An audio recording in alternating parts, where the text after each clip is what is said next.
Hey, welcome back. My name's Joe, and today I want to talk to you about why gear does matter.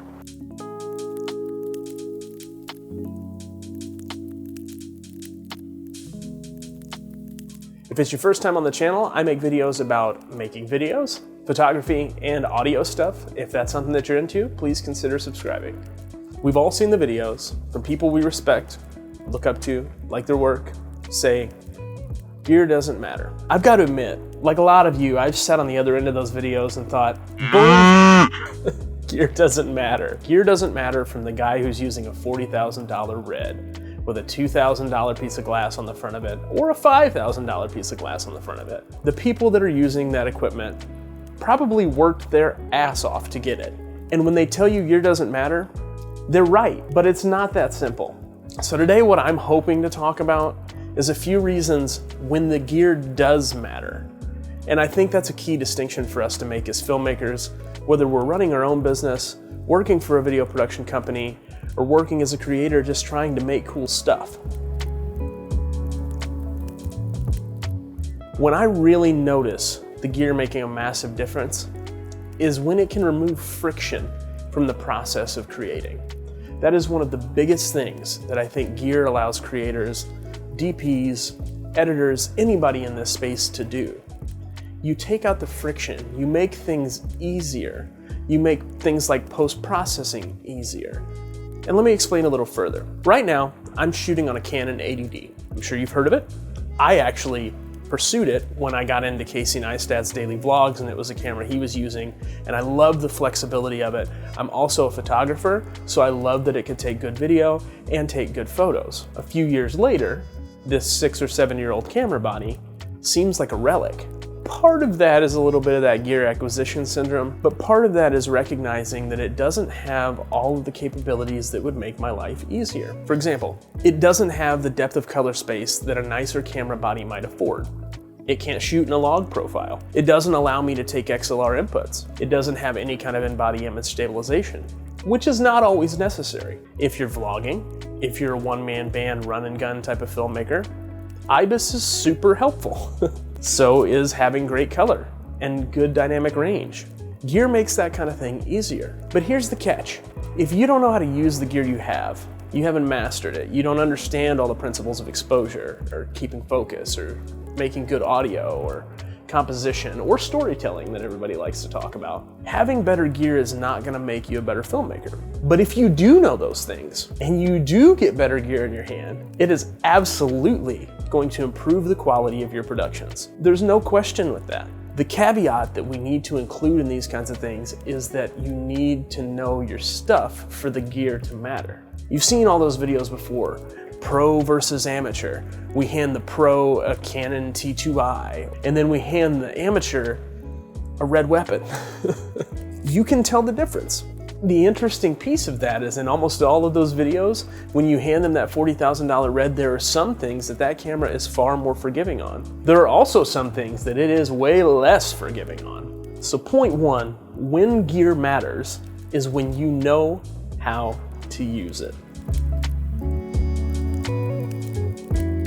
Another scenario where the gear, the brand, the industry standard equipment really matters is when you're on set with certain clients.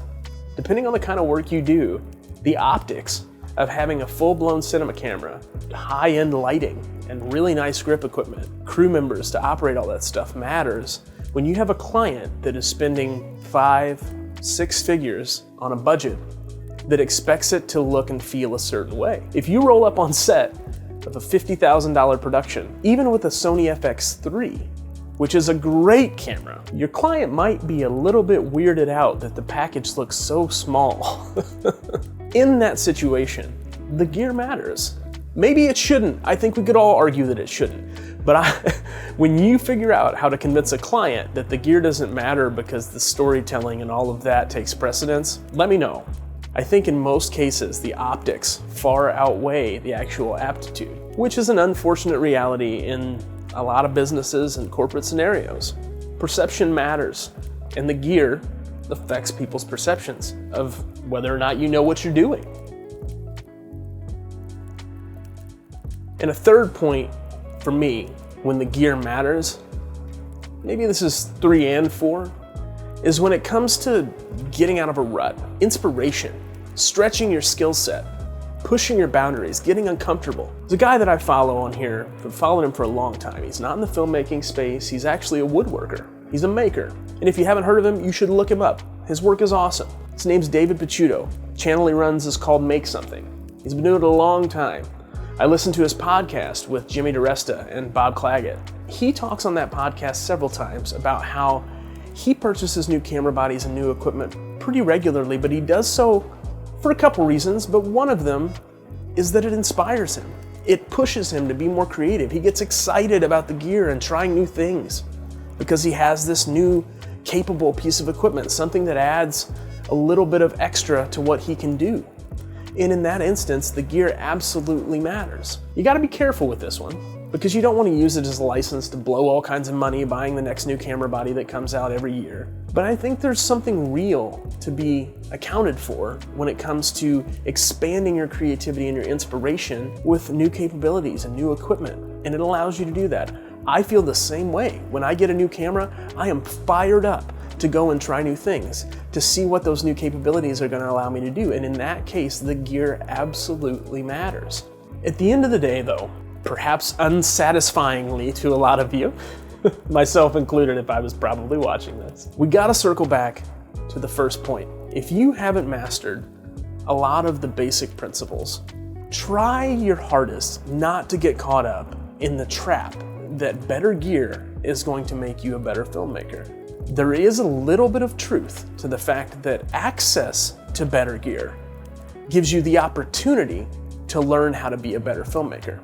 That is true, but even with access, if you don't master how to use it, it doesn't matter.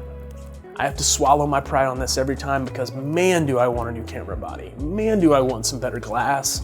Do I want more lighting equipment? But as you can see when you look at the view count at the bottom of this, I'm just not there yet. So for now, I'm gonna take what I have, I'm gonna continue to stretch it as far as I can, but I'm not gonna discount the fact that gear absolutely matters in a lot of these areas that we've talked about today. Thank you so much for watching. I know this one was a little bit of a rant, personal opinion, but I just wanna share my experience to you.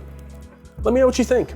If you've been doing this a long time, if you got a lot of experience, you've used a ton of gear, I'm curious to hear what you think. If you haven't used a lot of gear, but you're out there drooling over the next camera, what do you think? Am I completely full of crap? Again, thank you so much for watching. If you haven't, and this brought you any value, please consider subscribing. I look forward to bringing you guys the next one. And let's keep getting a little better every time.